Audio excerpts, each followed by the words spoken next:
Have you ever glanced up into your rearview mirror only to see red and blue lights flashing behind you and your heart just stop? Today on Thoughts from the Road, we're going to take a look at mirrors and what James has to tell us about them from his book, Chapter 1. Hi, I'm BJ Marshall. I'm the Executive Director of Highway Connections. And on today's Thoughts from the Road, we're going to dive into James chapter 1, where he talks about being doers of the word and not just hearers only. You see, James tells us about two types of people in his first chapter, where he says those that are just hearers of the word are like people who look in a mirror, wander off, and they forget what they've seen in the mirror. When I was driving truck, I can't tell you the number of times that I checked my mirrors to make sure that the lane was clear so I could merge into it, check back in front of me, make sure that I wasn't coming too fast up on traffic, get ready to go into that lane only to have a car creeping up the side of my truck again.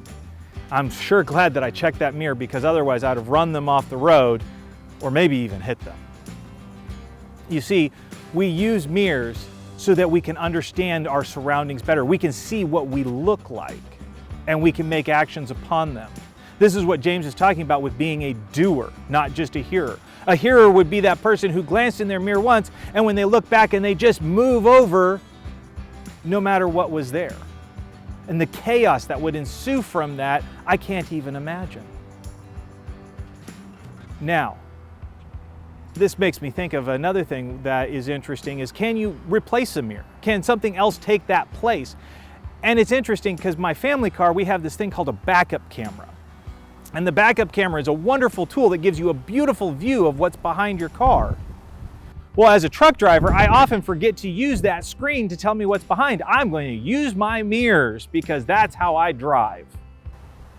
But you see, sometimes that's how we approach the Word of God as well, is we go to what we know, what we're familiar with, what makes us feel good, and we don't go to those places that challenge us, that push us to be more like Christ.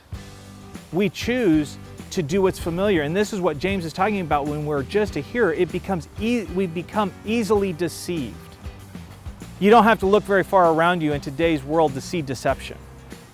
But we need to find truth, and we find that truth in the Word of God. We use the mirrors, we use the tools to better understand the Word of God so that we can move forward to become like Jesus.